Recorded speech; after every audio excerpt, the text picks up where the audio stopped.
Good evening बच्चे, कैसे हैं आप लोग? बहुत अच्छे होंगे। आइए स्टार्ट करते हैं। वर्टिकल सर्कुलर मोशन आज की हेडलाइन रहेगी। इस वीडियो में आपको वर्टिकल सर्कुलर मोशन के बहुत सारे कंसेप्ट नजर आएंगे और बहुत सारे डाउट आपके क्लियर भी हो जाएंगे। विशेष रूप से जो नीट और जेई की तैयारी कर रहे हैं उनके लिए टॉपिक वेरी वेरी इंपॉर्टेंट है। इस वीडियो को लास्ट तक देखें। उसके बाद कुछ न्यूमेरिकल्स पोर्शन या तो इस पार्ट में या नेक्स्ट पार्ट में आपको बताएंगे।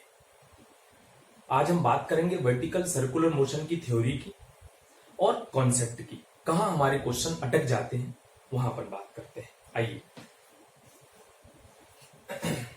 Vertical circular motion, vertical circular motion. Okay, आइए देखते हैं।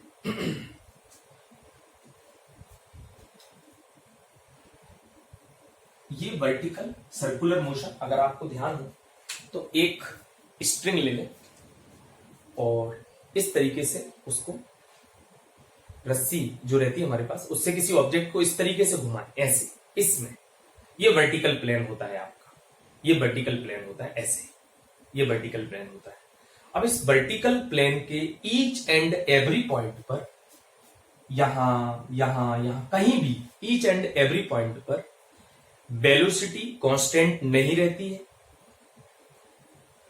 अगर इस पॉइंट पर देखें तो यहां भी वेलोसिटी डिफरेंट है, यहां देखेंगे, कहीं भी देखें आप, ईच एंड एवरी पॉइंट पर जो वर्टिकल सर्कुलर मोशन आप देख रहे हैं, वर्टिकल सर्किल जो हमने बनाया है, उसके ईच एंड एवरी पॉइंट पर वेलोसिटी कांस्टेंट नहीं है।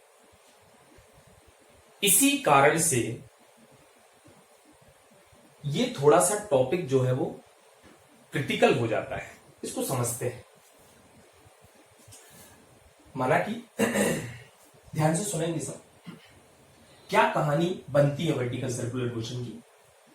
माना कि वर्टिकल सर्कुलर मोशन का सेंटर ये है O।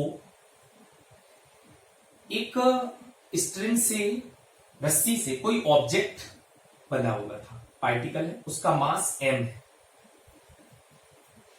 ओके, अब जब इसको आप घुमाएंगे तो ये पार्टिकल की वेलोसिटी इधर अलग होगी। इसको नाम दे देते हैं A पॉइंट्स, यहां एक पॉइंट दे देते हैं B, यहां एक पॉइंट दे देते हैं C। देखिए, वेरी वेरी केयरफुल। A पर, B पर और C पर, इन तीनों पॉइंट्सों की कहानी इधर से और इधर से सिमेट्री की होगी, चाहे यहां से चलने चाहे इधर से चलने। ठीक है, अब आपने इसको यूं रस्सी से पकड़कर घुमा दिया, ऐसे स्ट्रिंग से घुमा दिया। इस रेडियस को अपन R ले लेते हैं।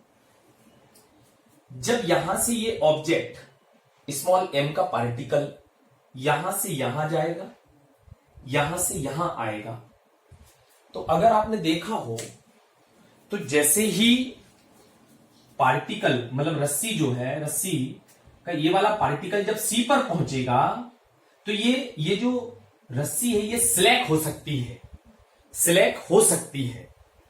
तो कितनी मिनिमम वेलोसिटी C की होना चाहिए, कितनी मिनिमम वेलोसिटी B की होना चाहिए, कितनी मिनिमम वेलोसिटी A की होना चाहिए।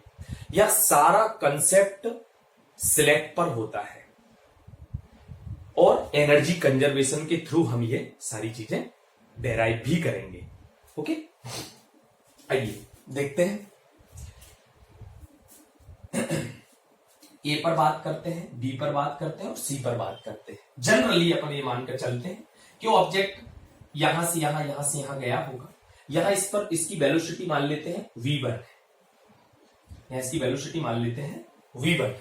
ओके, आप जब यहां से यहां थोड़ी चले, A से B के बीच की बात कर रहे हैं अभी फिलहाल, जो मोशन हो रहा है, जो मोशन की अपन बात कर रहे हैं वो A to B है, A to B के बीच की बात कर रहे हैं।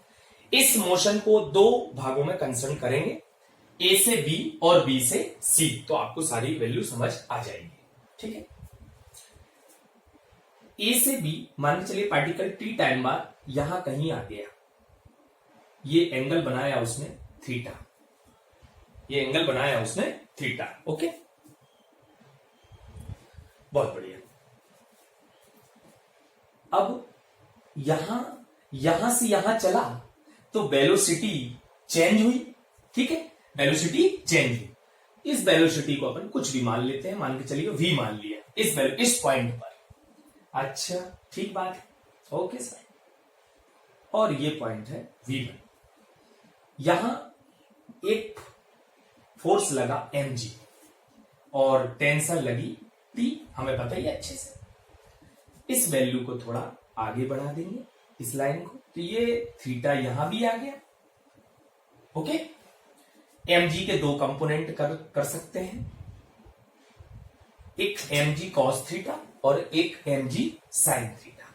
Okay, mg। अच्छा, इसमें एक बात और है, जब अपन सर्कुलर पाथ में चल रहे हैं और आप जब यहीं बैठ गए, पार्टिकल के पास आप ही बैठ गए, तो आप नॉन इनर्शियल फ्रेम में आ चुके हैं।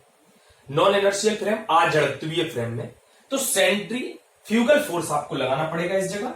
ये बाहर की तरफ लगेगा mv² by R, centrifugal force. Okay, अब कैन केवल। अच्छा, तो इस mg का एक कंपोनेंट इसी की डायरेक्शन में लग जाएगा यार, mg cos थीटा, इसी डायरेक्शन में mg cos थीटा, और सेंट्रीफ्यूगल फोर्स भी mv² बाय आर भी इस डायरेक्शन में। आराम से समझते हैं।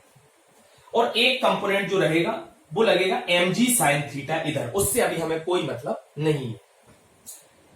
अच्छा, मतलब mg के जो दो कंपोनेंट हुए ना, सर्कल में हमेशा याद रखें, रिमेंबर, कभी भी mg के कंपोनेंट अगर आप कर रहे हैं तो एक mg का कंपोनेंट टेंजेंटियल डायरेक्शन में होगा और एक आपका रेडियल डायरेक्शन में होगा। तो रेडियल डायरेक्शन में आप ऑलरेडी कर चुके हैं mg का cos थीटा, ओके, और एक होता mg sin थीटा जो कि यहां लगता है, और वो जो mg sin थीटा होता वो रिस्टोरिंग होता, जो पार्टिकल को वापस ए पर लाता, ठीक है, वो कंडीशन अलग। अच्छा, ठीक। अब इक्वेशन फोर्स की इक्वेशन लिखते हैं, देखिए क्या आता है। T is equal to mg cos theta plus mv² by R. T is equal to mg cos theta plus mv² by R. Okay, इस इक्वेशन को बड़ा इंपोर्टेंस देंगे अपन, क्योंकि बहुत सारी चीजें यहां से निकल कर आएंगी। अच्छा, जरा अच्छे से देखें आप, बहुत अच्छे से। इस t की वैल्यू हमें निकालना है v1 के टर्म्स में, थीटा के टर्म्स में, कैपिटल R के टर्म्स में, स्मॉल m के टर्म्स में, तो कुछ और भी लगा सकते हैं। अब ये इधर से इधर गया है, थोड़ा ध्यान देंगे, ये पार्टिकल इधर से इधर गया है, तो ये कितना ऊपर आ गया भैया, यहां से उठकर यहां आ गया, मतलब ये समझते हैं कि ये h हाइट है, ये h हाइट है। ओके, तो जरा ध्यान से देखें, अगर इसी को अपन ऐसे बना लें और यहां समझते हैं, आप इधर आ गए तो ये है, अगर ये थीटा है और ये r है, तो r का एक कंपोनेंट यहां हो गया r cos थीटा, और ये हमारे पास h, तो ये h की वैल्यू कितनी आ जाएगी हमारे पास, अगर अपन देखें, ये पूरा, ये टोटल कितना है, कैपिटल R, और इसमें से r cos थीटा चला गया, तो कितना आ जाएगा, r minus r cos theta. ये जो h आया, इस h का वैल्यू निकाल लिया, r minus r cos theta, समझ आना चाहिए। ये देखें, ये ट्रेंगल 90 डिग्री है, ये थीटा है, और यहां से यहां इसकी ये रेडियस r हो जाएगी, ये पूरी रेडियस r है, तो ये इतना पोर्शन कितना बचा, r cos थीटा। ओके, तो ये पूरा है r, तो h कितना बचेगा हमारे पास, r minus r cos theta. Okay, चलिए, बहुत बढ़िया। कोई एक्सटर्नल फोर्स यहां वर्क नहीं कर रहा है, लग भी नहीं रहा है, क्यों, स्मूथ सरफेस है, तो बर्कन बाय द फ्रिक्शन तो है ही नहीं, तो जीरो। और work done by the tension भी 0। क्यों? देखो टेंशन एक्ट ऐसे कर रही है और आप जा ऐसे रहे, डिस्प्लेसमेंट ऐसे हो रहा है, तो 90 डिग्री है, तो टोटल वर्क डन इस केस में 0 हो जाएगा, work done by the tension. मात्र mg लगेगा वर्क अंडर ग्रेविटी, और वर्क अंडर ग्रेविटी मतलब ये कंजर्वेटिव फोर्स है, संरक्षी बल है। तो कंजर्वेटिव फोर्स अगर है और ये संरक्षी बल है, तो यहां अपन एनर्जी कंजर्वेशन आराम से लगाया जा सकता है। ठीक है, तो एनर्जी कंजर्वेशन लगाते हैं। ओके, आइए देखते हैं एनर्जी कंजर्वेशन। बिंदु point A and point B पर टोटल एनर्जी लिखी जा सकती है। टोटल एनर्जी अपन लिख सकते हैं, वो होती है ए पर टोटल एनर्जी लिखते हैं तो kinetic energy of A plus potential energy of A is equal to kinetic energy of B. कहां है? यहां पॉइंट कुछ भी मान लेते हैं, मान के चलिए पी है, तो अपन पी पॉइंट पर लिख लेंगे। ओके, सॉरी, पी पर टोटल एनर्जी, तो kinetic energy A plus potential energy A is equal to kinetic energy of P plus potential energy of P. Okay, चलिए बहुत बढ़िया। काइनेटिक एनर्जी ऑफ ए, ये तो आपको पता ही है कितना आया, कितना आ रहा है, यहां से दिखाई दे रहा है। ओके, इसको अपन यहां लिख लेते हैं कहीं कि जो H आपने लिखा है वो H is equal to R minus R cos theta है। काइनेटिक एनर्जी ए तो लिखना शुरू करेंगे तो half m v1 square, half m v1 square plus potential energy यहां की 0।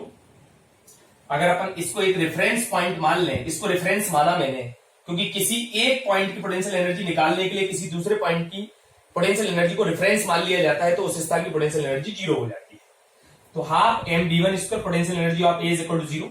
Kinetic energy of P point तो half m v square, okay, plus potential energy of P, तो पोटेंशियल एनर्जी ऑफ पी कितना है? पोटेंशियल एनर्जी ऑफ पी, आइए देखते हैं potential energy of P.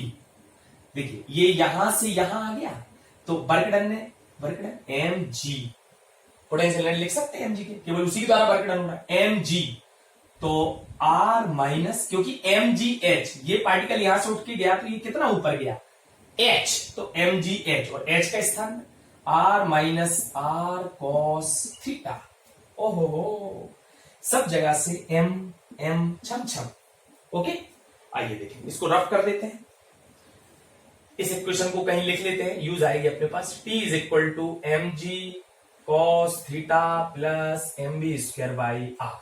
ठीक है, यहां तक की बात हमें समझ में आती है, बहुत देखिए, ठीक है। आइए कितना हो जाएगा देखते हैं। 1/2 v1 square is equal to 1/2 v square plus g, r common, 1 minus cos theta, 1 minus cos theta. Okay, चलिए तो यहां लिख सकते हैं v1 square is equal to v square plus 2 इधर आ जाएगा, 2gr 1 माइनस कॉस थीटा। अब देखो v तो वेरिएबल है, v जो है ना इस पॉइंट पर अलग, इस पॉइंट पर अलग, इस पॉइंट पर अलग, इस पॉइंट पर अलग, इस पॉइंट पर, सब पर v डिफरेंट होगा। ठीक है, तो v की वैल्यू ही अपन इस तरीके से निकाल देते हैं। Okay, v square is equal to v1 square minus 2gr 1 minus cos theta, 1 minus cos theta. ये v की वैल्यू निकल आई। इस v की वैल्यू को उठाकर अपन समीकरण नंबर 1 में पुट कर देते हैं, तो इक्वेशन नंबर 1 है ना, फ्रॉम इक्वेशन फर्स्ट, पहले इक्वेशन से कितना आ जाएगा, t is equal to mg cos theta plus m by r, और v स्क्वायर की वैल्यू रख देते हैं तो कितनी आ जाएगी v स्क्वायर की वैल्यू, चेक कर लेते हैं। M by R, V square की वैल्यू V1 स्क्वायर, यहां से हटा देते हैं इसको थोड़ा सा। ओके, ऐसे तो T इज इक्वल टू, एक ही लाइन में आ जाता कि mg cos theta plus m by R, और v स्क्वायर की जगह V1 स्क्वायर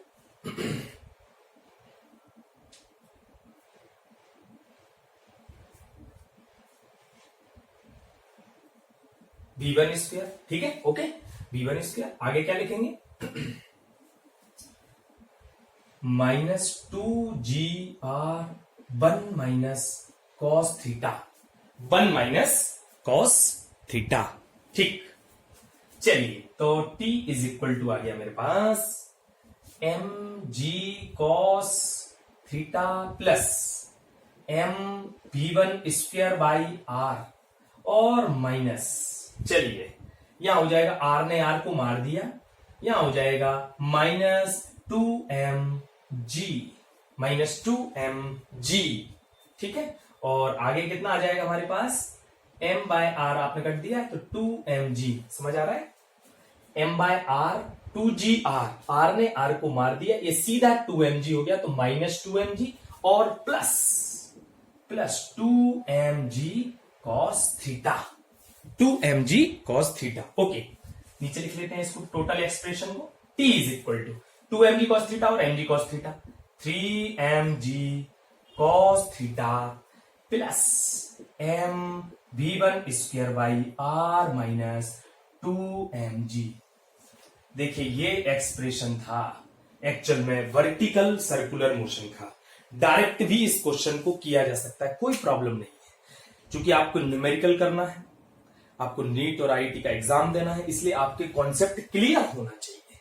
देखते हैं, T is equal to 3mg cos theta plus, कुछ भी नहीं किया है, थीटा पे जाके आपने पहले फोर्स इक्वेशन लिख ली, नंबर 1 फोर्स इक्वेशन लिख ली, उसके बाद आपने यहां से यहां एनर्जी कंजर्व कर दी, बस, और कुछ भी नहीं लगाया है, सेम टू सेम आपके पास है।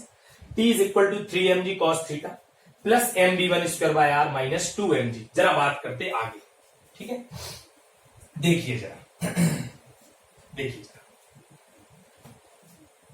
मैं अगर ए पॉइंट की बात करूं, या मैं सी पॉइंट की बात कर लेते हैं पहले, है ना, या टॉप मोस्ट पॉइंट की बात करते हैं, top most point, top most point मतलब एट सी, एट सी, देखिए जरा, यहां से अब शुरू होती कहानी, top most point at C, okay, top most point at C. चलिए,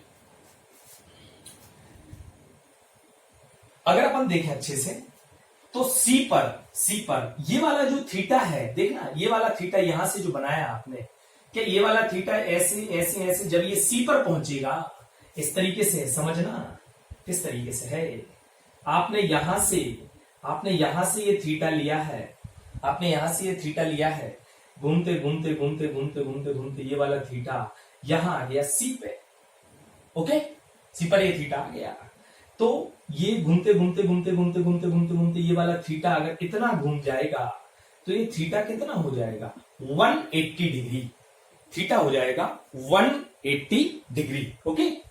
तो एट टॉप मोस्ट पॉइंट पर मतलब एट सी पर थीटा 180 है, तो बताओ T इज इक्वल टू कितना आ जाएगा, m V1 square by are, है ना, और cos पाई का वैल्यू -1 होता है, तो कितना आ जाएगा यहां, -5mg। T is equal to m V1 square by R -5mg।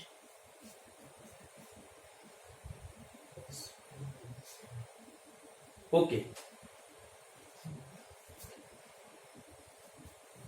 ठीक बात है, ओके, यहां तक की बात क्लियर है। अच्छा, अब मिडिल पॉइंट की बात कर लेते हैं, मिडिल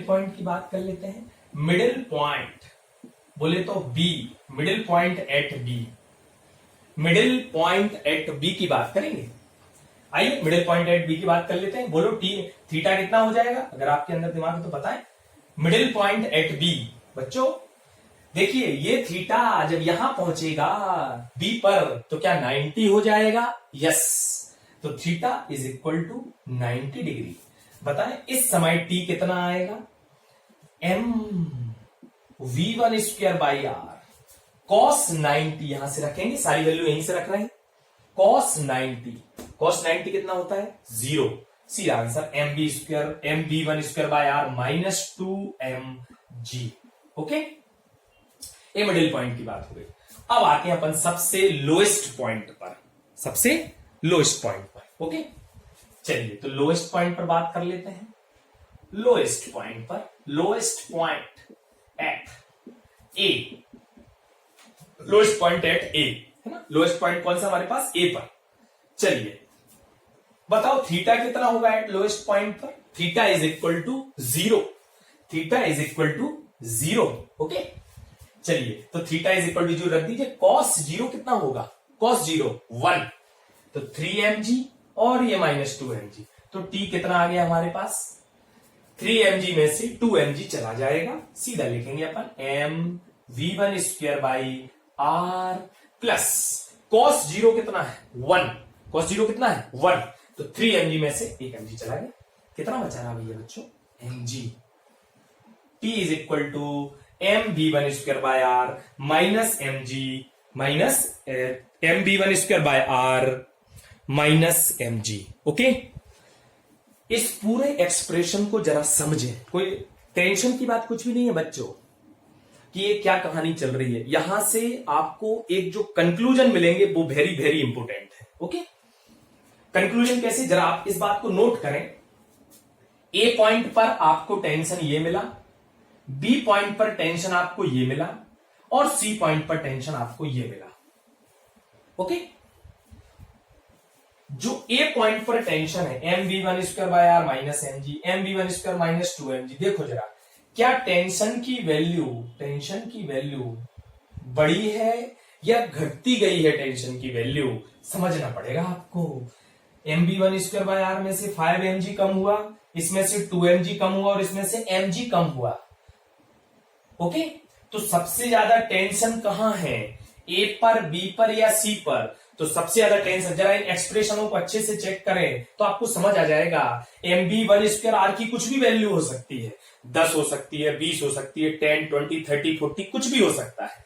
ठीक, ये वैल्यू तो M B one square by R की वैल्यू यहां तक ये तो फिक्स ही फिक्स है, लेकिन यहां से mg कम हो रहा है, यहां से 2mg कम हो रहा है, यहां से 5mg कम हो रहा है। तो ये वैल्यू जैसे जैसे ए से आप बी गए, आप सी गए, टेंशन का वैल्यू जो है वो बढ़ रहा है कि घट रहा है बच्चों? तो घट रहा है। मतलब ए पर ज्यादा है, बी पर तो सबसे कम, क्योंकि ये वैल्यू देखो माइनस mg माइनस 2mg घटती जा रही है। तो टेंशन सबसे ज्यादा कहां? ए पर, फिर घटा बी पर और फिर सी पर। इसका मतलब इस पर कंक्लूजन निकाला जा सकता है इन तीनों को देखते हुए। अगर अपन निकालेंगे तो देखो भाई लोगों, यहां आ जाएगा मेरे पास यदि कंक्लूजन निकला तो हमें इस कंक्लूजन से पता चला TA is greater than TV is greater than TC. ओहो, TA is greater than TV is greater than TC. Very very important results हमें प्राप्त हुआ है। अगर आप इसको अच्छे से देख रहे हैं, वापस आई रिपीट, 5mg सी पर, 2mg बी पर और ए पर minus mg।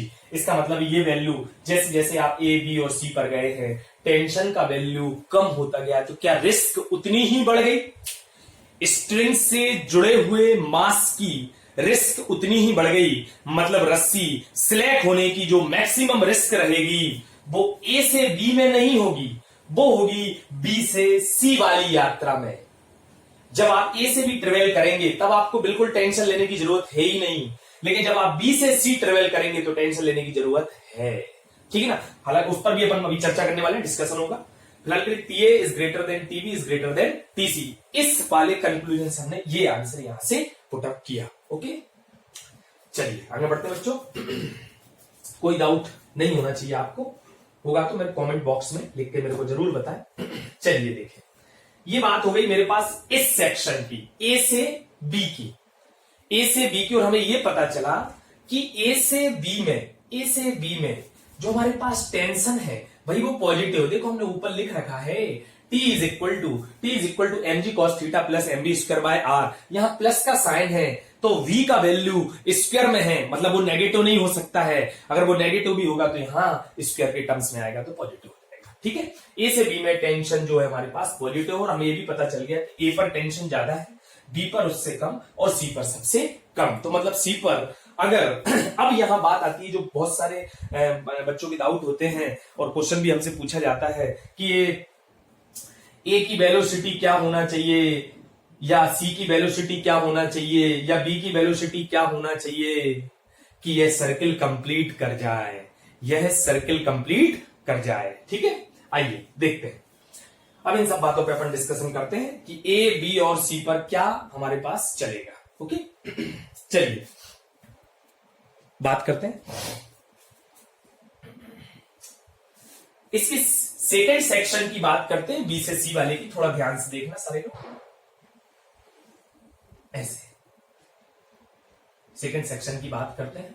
Okay, radius are यहां है और ये बिंदु पॉइंट सी कहलाना हमारे पास। मान चलिए भाई कि आप यहां कहीं हैं और ये एंगल बनाया फाई। अब वो थीटा अलग था और ये फाई अलग है। अब हम बात कर रहे हैं भाई, अब हम जो बात कर रहे हैं वो हम बी टू सी, ये जो अपन बात कर रहे हैं at the point B to C के लिए ये चर्चा डिस्कशन जारी रहेगा हमारा। आइए तो बस वही काम हमारे पास, तो हमें कुछ करना ही नहीं है। यहां लगेगा टेंशन टी, जिसको टेंशन लगाते नहीं बनती हो। माने चलिए मेरे को इस पॉइंट पर टेंशन चाहिए, आप आपका अम्ब्रेला खोल दें, मतलब छाता खोल दें। छाता कैसे खोलेंगे, यहां बैठ जाए छाता खोल दें तो यहां टेंशन की डायरेक्शन आ जाएगी। जिसको भी टेंशन में प्रॉब्लम है कि वो कहां टेंशन लगाए, वो बड़ी प्रॉब्लम आती है भाई, बहुत बड़ी प्रॉब्लम आती है, टेंशन लगाए कहां। ठीक है ना, तो उस पॉइंट पर बैठकर छाता खोल दें, आराम से आपको वहां पता चल जाएगा कि टेंशन की डायरेक्शन क्या है। ओके, चलिए तो यहां mg लग गया, ये mg। ओके, और भाई आप तो यहां बैठे रोटेटिंग फ्रेम में है, नॉन इनर्शियल फ्रेम में है, सेंट्रीफ्यूगल लगेगा mv स्क्वायर बाई r, ये भी अलग है हमारे। अब हम चर्चा कर रहे हैं बी टू सी की, ये चर्चा हम यहां तक के लिए हम कर चुके थे। mv square by r centrifugal force. Okay, बहुत बढ़िया। अगर ये फाई है तो ये भी फाई है। ओके, तो mg का एक कंपोनेंट t की डायरेक्शन में लगेगा, तो t की डायरेक्शन में ये लग गया mg cos theta. Force equation लिखना चाहेंगे तो कैसे लिखेंगे देखें जरा। इसके लिए फोर्स इक्वेशन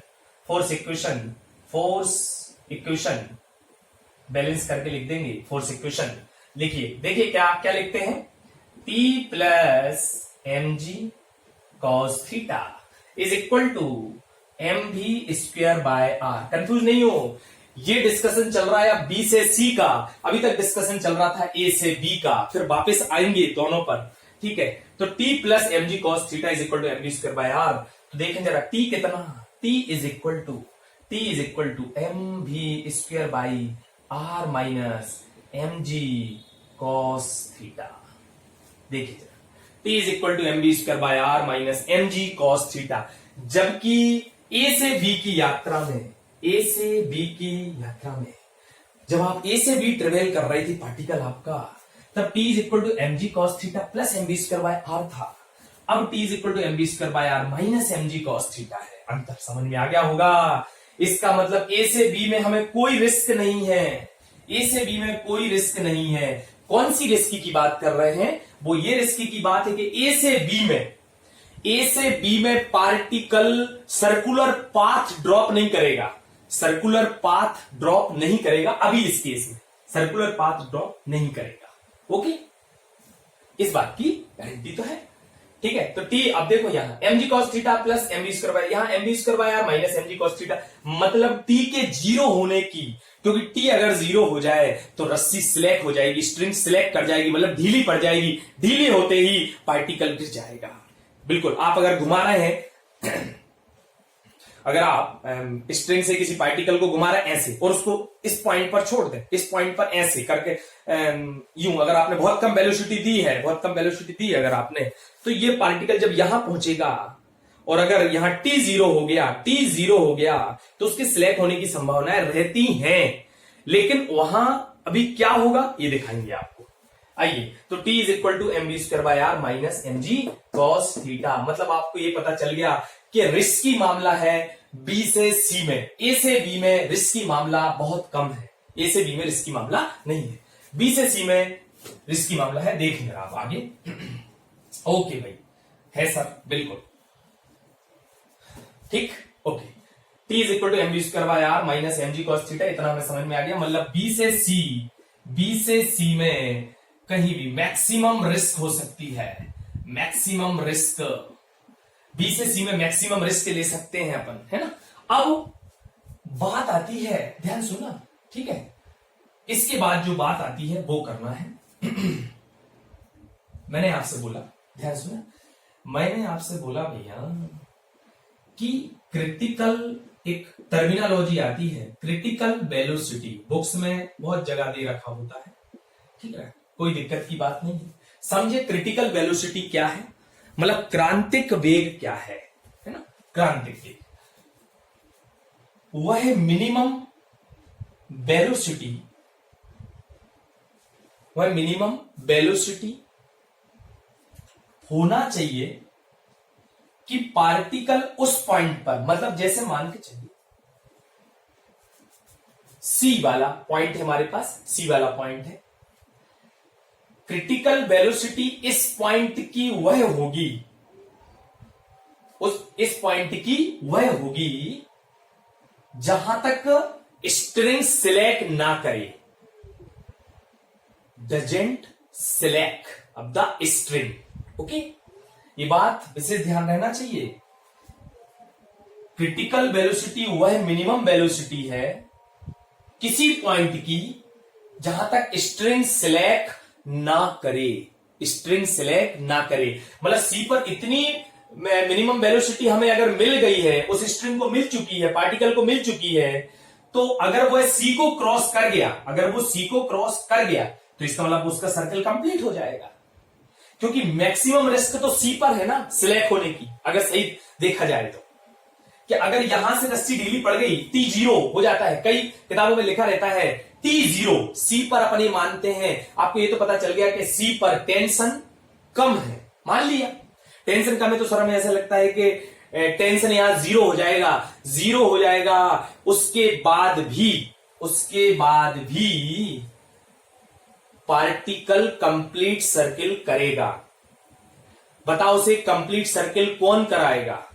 वेलोसिटी ड्राइव करती है इस केस में वेलोसिटी ड्राइव करती है। वो भी आप कारण बता दें, बी से लेके सी तक कुछ ना कुछ वेलोसिटी होगी, बी पर अलग होगी, इस पॉइंट पर अलग होगी, इस पॉइंट पर अलग होगी, सी की कुछ वेलोसिटी होगी, वही वेलोसिटी इस पार्टिकल को आगे ड्राइव करा देती है इनर्शिया के कारण। किसके कारण? ड्यू टू इनर्शिया, जड़त्व के कारण। क्योंकि यहां तक अगर पार्टिकल पहुंच गया और यहां अगर टेंशन उसकी जीरो भी हो गई, तो यहां तो उसने वेलोसिटी अटेंड कर रखी है ना, तो उसी वेलोसिटी की वजह से वही वेलोसिटी इस पार्टिकल को आगे ड्राइव कर देगी। आगे क्या कर देगी? ड्राइव कर देगी, बिल्कुल। और ये होता है केवल इनर्शिया की वजह से कि ये वेलोसिटी उस पार्टिकल को आगे ड्राइव कर देगी। Point to be noted, okay. चलिए, तो अब क्रिटिकल वेलोसिटी की बात कर लेते हैं। जैसे एट पॉइंट सी पर बात करते हैं, सी पर बात कर लेते हैं। सॉरी, यहां थीटा मैंने लिखा है बेटा, यहां फाई कर लेंगे, है ना, ओके। ये फाई है, कंफ्यूज नहीं हो, क्योंकि अपन इस फाई के लिए बात कर रहे थे, मैंने वो थीटा बना दिया, ये फाई है, ओके। चलिए, वेरी वेरी सॉरी। तो टी इज इक्वल टू, आइए अब जरा, तो सी पर क्रिटिकल वेलोसिटी, मतलब critical velocity T C is greater than or equal to zero. वह वेलोसिटी, वह मिनिमम वेलोसिटी जहां जिस पॉइंट पर स्ट्रिंग सिलेक्ट ना करे, उसके लिए क्या इस का वैल्यू जो है, सी का जो वैल्यू, इसका टेंशन का वैल्यू का greater than or equal to zero होना चाहिए। अगर सिलेक्ट हो गई तो ये तो जीरो हो जाएगा, लेकिन ये क्या है, TC is greater than or equal to zero. उसके बाद भी यहां वेलोसिटी इसको ड्राइव करके आगे ले जाती है, तो ये कंप्लीट सर्किल हो जाता है। तो TC is greater than or equal to 0, value रखते हैं एम वी स्क्वायर सी, इसी वैल्यू में रखना है M V square by C R minus M G cos phi is greater than or equal to 0। ठीक है, अब फाई जरा देखो, यहां फाई, अगर यहां फाई ऐसे आएगा, देखें जरा, फाई ऐसे लिया है तो फाई का वैल्यू कितना आना चाहिए भाई, फाई का वैल्यू सी पर 0। ठीक है, फाई का value, phi is equal to 0 at C, at C, okay, at C, okay. चलिए, तो कितनी आ जाएगी, जरा इसको सॉल्व कर लेते हैं। M B square C by R is greater than or equal to M G cos 0 का वैल्यू 1 होता है, एम ने एम को मार दिया। V square C is greater than or equal to G R, G R, तो VC is greater than or equal to G R, जो कि आप लोग पढ़ते हैं, कोई बड़ी बात नहीं है। VC is greater than or equal to G R, VC is greater than or equal to G R. यही इस सी पॉइंट की क्रिटिकल वेलोसिटी है, या तो equal to under root G R या ग्रेटर देन जी आर होने पे तो ये इसको टेंशन वापस मिल जाएगी, देखना समझना। ए पर टेंशन ज्यादा है, बी पर घट गया, सी पर टेंशन तो मिनिमम ही हो गया, आप 0 मानते हैं, ओके। इसका मतलब जब ये मिनिमम हो गया तो इस पर अगर वेलोसिटी बराबर जी आर भी है, बराबर कुल भी जी आर है, तो क्या वेलोसिटी आगे ड्राइव कर जाएगी, वेलोसिटी आगे ड्राइव कर जाएगी, ओके। और ग्रेटर देन जी आर रहा, अगर यहां सी की speed under root G R से ज्यादा रही तो कंप्लीट सर्कल होना ही है, फिर तो कोई नहीं रोक सकता। क्यों? क्योंकि बी से सी में टेंशन घट रहा है, अगर ये थोड़ा सा भी आगे निकल गया तो वापस टेंशन की वैल्यू बढ़ने लग जाएगी, वापस टेंशन की वैल्यू बढ़ने लग जाएगी, तो ये कंप्लीट सर्कल कर लेगा, पहला पॉइंट। अच्छा सर, तो हम ऐसे तो हम बी की भी क्रिटिकल वेलोसिटी निकाल सकते हैं, यस निकाल सकते हैं क्रिटिकल वेलोसिटी बी की। देखो कैसे निकालेंगे, बी की क्रिटिकल वेलोसिटी निकाल सकते हैं, बी की क्रिटिकल वेलोसिटी फाइंड आउट की जा सकती है। बी पर देख लेते हैं, बी पर अगर केवल बी पर बात करें तो देखो, ये सी से बी वाला बी ले रहा हूं मैं, सी से बी वाला, क्योंकि रिस्क यही है। तो T is equal to TV is greater than or equal to 0, यहां ऐसे ही होना चाहिए, सिलेक्ट नहीं है तो TV is greater than or equal to 0, रखेंगे इस वैल्यू को, M V square B by R minus M G, okay. Phi का वैल्यू बी पर कितना हो जाएगा, 90, okay, 90 is greater than or equal to 0, okay. तो यहां एम ने एम को छम छम, वी स्क्वायर बी, ध्यान सुना,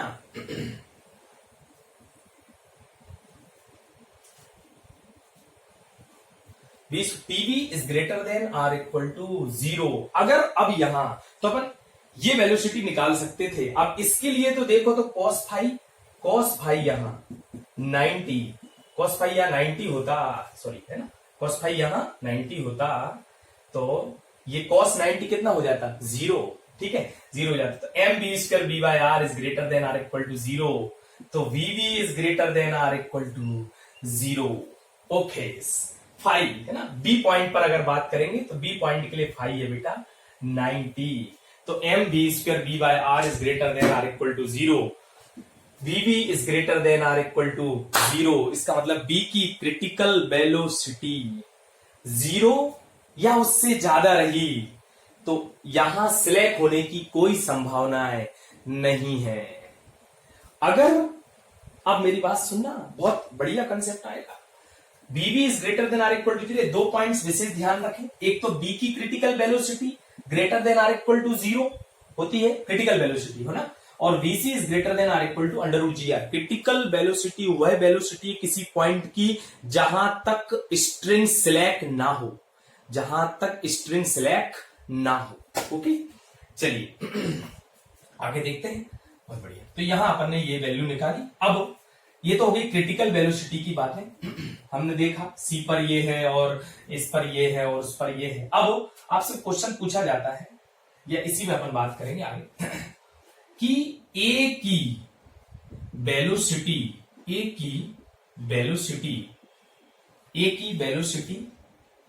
क्या होना चाहिए, क्या होना चाहिए कि यह कि पार्टिकल सी पर पहुंच जाए, पार्टिकल सी पर पहुंच जाए। सही बात है। ए की वेलोसिटी क्या होना चाहिए कि पार्टिकल सी पर पहुंच जाए, निकाल सकते हैं। ए से कहां जाना है, सी पर। देखना जरा, बहुत बढ़िया आएगा। ए की वेलोसिटी क्या होना चाहिए, क्या होना चाहिए कि पार्टिकल सी पर पहुंच जाए। ओके, तो कोई एक्सटर्नल फोर्स वर्क कर नहीं रहा है, एनर्जी कंजर्वेशन लगा दे, बहुत इजी गोइंग, कुछ भी नहीं है। तो एन बाय एनर्जी कंजर्वेशन से, बाय एनर्जी कंजर्वेशन से, बाय एनर्जी कंजर्वेशन। चलो, तो kinetic energy of A plus potential energy of A is equal to kinetic energy of C plus potential energy of C. Okay, kinetic energy of C plus potential energy of C. यहां kinetic energy A plus potential energy of A लगा दो। देखो जरा, kinetic energy ए क्या है, half M v1 square, ये v1 ही तो हमें निकालना है। पोटेंशियल एनर्जी 0, इसको अपन रेफरेंस लेवल मान रहे हैं, is equal to kinetic energy of C. तो सी की हाफ एम, मिनिमम कितनी हमारे पास सी की हमें पता है अच्छे से, अंडर रूट जी आर। तो यहां जी आर, बीसी कितना है, बीसी अभी निकाला था, under root G R. Okay, plus potential energy of C, तो यहां हो जाएगा एम जी। और यहां से देखो जरा, यहां से अच्छे से देखना, ये वैल्यू आर, और जब आप ए से इधर चले गए तो ये इतना चला गया, तो टोटल कितना हो जाएगा, टोटल ए से लेके सी की स्थिति क्या है, वर्टिकली देखें तो 2r। ओके, तो एम जी 2r। चलिए एम एम सब एम छम छम, तो यहां कितना आ जाएगा, v1 square is equal to 2 ने 2 को मार दिया, यहां आ जाएगा जी आर प्लस यहां हो जाएगा 4gr, 4gr। तो v1 की वैल्यू आ गई मेरे पास अंडर रूट 5gr। v1 की वैल्यू आ गई मेरे पास, v1 इज इक्वल टू आ गया अंडर रूट 5gr। अगर इतनी ही वैल्यू रही under root 5gr, under root 5gr, तो भी ये सर्कल कंप्लीट कर लेगा, क्योंकि यहां तक पहुंचने के बाद v1 is equal to under root 5gr से अगर मैंने यहां से इसको धक्का दे दिया, घुमा दिया, अंडर रूट 5gr से सी तक तो पहुंच ही गया, और सी पर वेलोसिटी हमें पता ही है, सी पर ये पहुंच गया, सी पर वेलोसिटी पता है, तो ये वेलोसिटी इसको ड्राइव कर देगी आगे, किसको, पार्टिकल को। तो पार्टिकल कंप्लीट सर्किल कर लेगा। ठीक है, ये आया v1 is equal to under root 5gr, ये इस पॉइंट की वेलोसिटी है। अब अगर आपसे पूछ लिया जाए कि ए की वेलोसिटी क्या होना चाहिए कि वह बी पर पहुंच जाए, निकाल सकते हैं। देखिए कैसे निकालेंगे।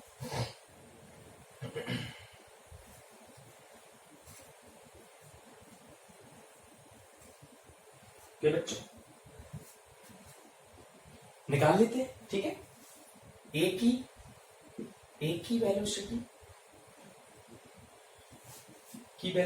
क्या होना चाहिए, क्या होना चाहिए कि वह पार्टिकल भैया बी पर पहुंच जाए, बी पर पहुंच जाए। ओके, ए की वेलोसिटी क्या होना चाहिए कि वह पार्टिकल बी पर पहुंच जाए, निकाल सकते हैं। बस एनर्जी वही का वही काम हमारे पास, तो बाय एनर्जी कंजर्वेशन,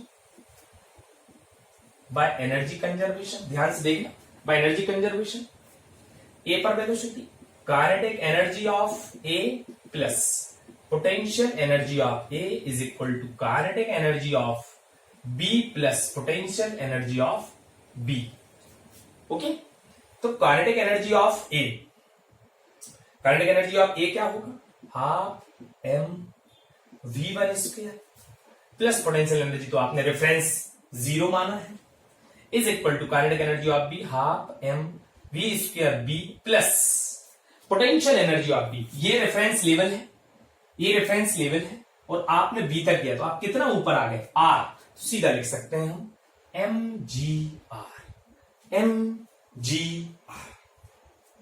ओके, चलिए अब हमें पता है वीवी इज इक्वल टू क्या होता है, 0। क्रिटिकल वेलोसिटी है भैया, क्रिटिकल वेलोसिटी जहां स्ट्रिंग सिलेक्ट ना करे, वी पर तो सिलेक्ट कर ही नहीं रही, उसकी वेलोसिटी या तो greater than or equal to 0 होना चाहिए।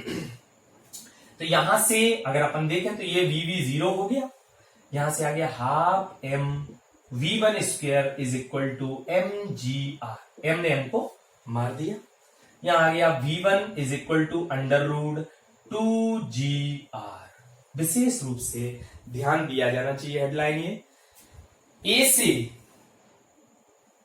सी तक गए तो ए को कितना वेलोसिटी दी आपने कि आप सी तक पहुंच जाएं, अंडर रूट 5gr, पहला पॉइंट। ए को कितनी वेलोसिटी दें कि वो बी पे पहुंच जाए, अंडर रूट 2gr।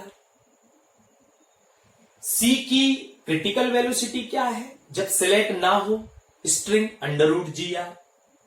बी की क्रिटिकल वेलोसिटी क्या है कि ये सिलेक्ट ना हो, अंडर रूट 0। क्या अंडर रूट 0? 0 होगा भाई, 0। अब बात कॉन्सेप्ट की आती है, कॉन्सेप्ट की बात पकड़ते हैं, आइए कॉन्सेप्ट की बातें पकड़ते हैं। अब है सही आपके समझने का, जो इसका पूरा एक्सप्लेनेशन आपके पास है। कंक्लूजन टाइप देख लेते हैं, आपसे पूछते हैं ऐसी जनरल भाषा में, ठीक है, ओके, बड़े आराम से समझिएगा। कंक्लूजन पहला, अगर u का वैल्यू जो आपने यहां v1 दिया है, चलो मैं ऐसा समझ लेता हूं कि आपका v1 is less than under root 2gr। विशेष रूप से अब ध्यान रखें इस चीज को, क्वेश्चन यहीं से आएंगे नीट में और आईआईटी में। ईच एंड एवरी ईयर कुछ ना कुछ कॉन्सेप्ट सर्कुलर मोशन से आता है, इस बात के ध्यान रखो। जो क्वेश्चन आएगा अब वो यहीं से बनते हैं, ये पूरी थ्योरी का जो कंक्लूजन है वो आपके लिए बहुत इंपॉर्टेंट है। देखें, v1 is less than under root 2gr। थोड़ा मैकेनिक्स पे जाते हैं, मेरी बात सुने ध्यान से, ओके।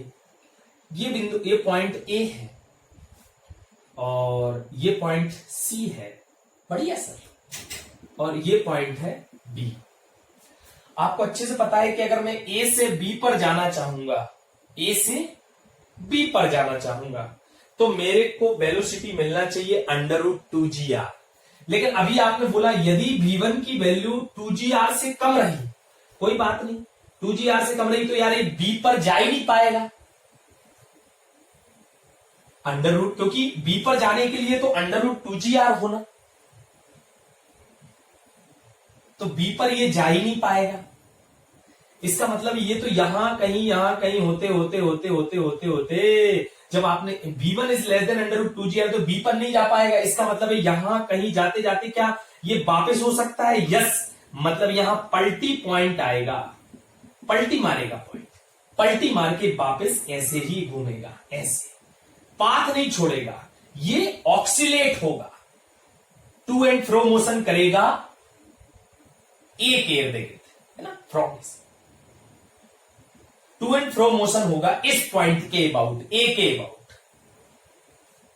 मेरी बात समझ आ गई होगी। ए से बी पर जाने के लिए कितनी वेलोसिटी चाहिए, अंडर रूट 2gr, ओके।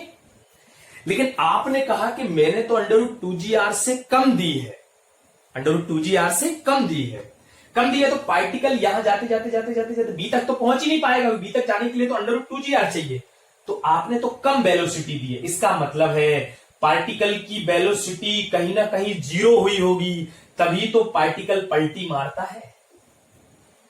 जब वेलोसिटी 0 होती है तभी पार्टिकल पलटी मारता है।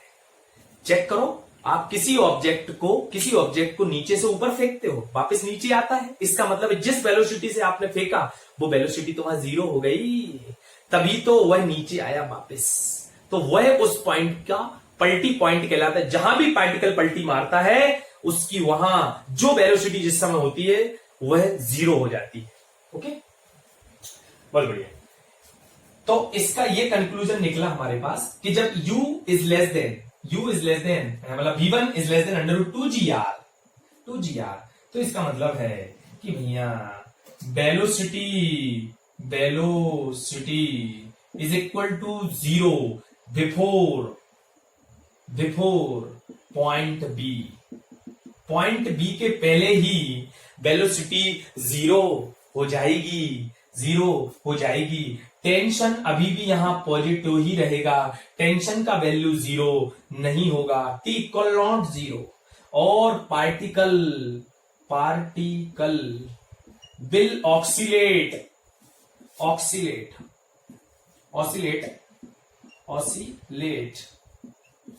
Particle will oscillate about point A के इर्द गिर्द, यहां और यहां गति करेगा, ऑसिलेट होगा, दोलन करेगा। ओके, पॉइंट ये है आपकी समझ में लगा पॉइंट पहला। बढ़िया sir, v1 is less then 2g यार, दीदी आप अच्छी बात समझ आती है। अच्छा, और देखते हैं।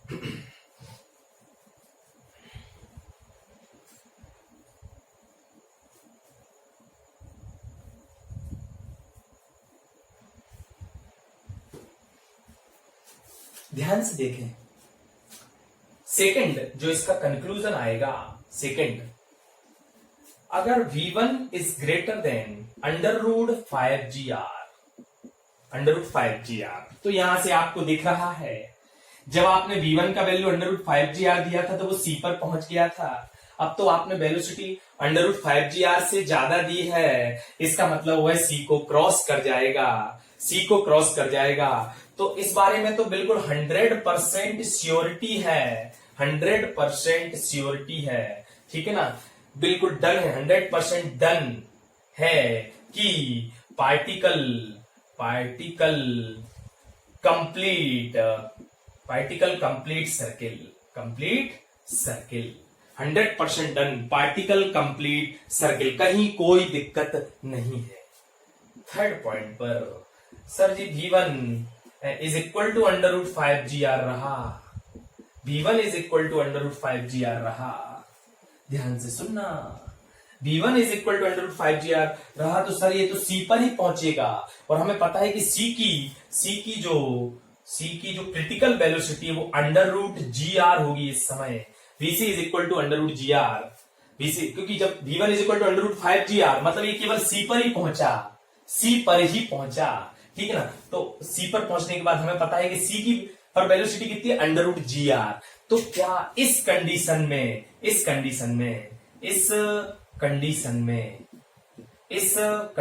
में c की वेलोसिटी जो होगी, c की वेलोसिटी पार्टिकल को ड्राइव करेगी, पार्टिकल को ड्राइव करा देगी, मतलब यहां भी कंप्लीट सर्किल होगा, यहां t is equal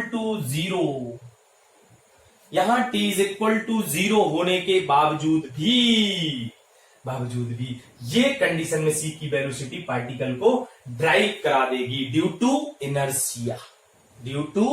inertia. Okay, इसका लास्ट और सबसे बड़ा कंक्लूजन आपके सामने आएगा थर्ड पॉइंट में। देखें जरा, थर्ड पॉइंट में इसका कंक्लूजन वेरी गुड तरीके से, थर्ड वाला कई बार एग्जाम में आता है, √2gr से ज्यादा दे दी और सर √5gr से कम दे दी, तो बताओ पार्टिकल, अब ध्यान सुनना, जब v1 का वैल्यू √2gr से ज्यादा दिया इसका मतलब b को तो क्रॉस कर गया, क्योंकि b पर आने के लिए तो √2gr चाहिए, आपने जो कंडीशन लिखी है उसमें तो v1 ग्रेटर देन √2gr है, मतलब b से तो क्रॉस कर जाएगा, c से क्रॉस करने के लिए √5gr तक वेलोसिटी होना चाहिए थी, लेकिन v1 is less then √5gr, मतलब यहां कहीं पार्टिकल, यहां इन दोनों के बीच में कहीं पार्टिकल स्लैक हो सकता है, मतलब स्ट्रिंग स्लैक हो सकती है, डेफिनेटली रूप से स्ट्रिंग स्लैक होगी, ओके, तो स्ट्रिंग स्लैक होगी, क्यों? आपको अच्छे से पता चल गया √5GR तक चाहिए। इसको आते आते आते आते आते या वेलोसिटी क्या होगी, वेलोसिटी 0 हो जाएगी कि नहीं होगी, नहीं, v = 0, लेकिन इस केस में t 0 हो जाएगा, t क्या हो जाएगा, 0 हो जाएगा, तो स्ट्रिंग स्लैक होगी। बात समझ में आ गई होगी आपको, बहुत आसान सा काम था। ए से बी में आप चाहे तो इसको निकाल भी सकते हैं कि t 0 है, t 0 है। कैसे, t = याद था mv²/r - mg cos ϕ। अब आपको पता है फाई कुछ भी हो सकता है, कोई दिक्कत नहीं है ना। यहां से b से जो आप क्रिटिकल वेलोसिटी गए वो vv = 0 था। यहां से जैसे जैसे जैसे गए वैसे यहाँ टेंशन क्या हो रहा था, टेंशन यहाँ b से c में क्या हो रहा था, घट रहा था, घटते घटते घटते घटते घटते इस पॉइंट पर 0 हो गया होगा, लेकिन वेलोसिटी 0 नहीं हुई। तो v = 0 लेकिन t = 0, t = 0 होते ही जो यहाँ स्ट्रिंग सिलेक्ट हो जाएगी, क्योंकि इतनी क्योंकि यहां तक पहुंचने की वेलोसिटी उससे मिली नहीं तो क्या करेगा, लौट जाएगा, लौटेगा। लेकिन अब देखना, जब स्ट्रिंग सिलेक्ट हो गई तो पार्टिकल लौटेगा, और पार्टिकल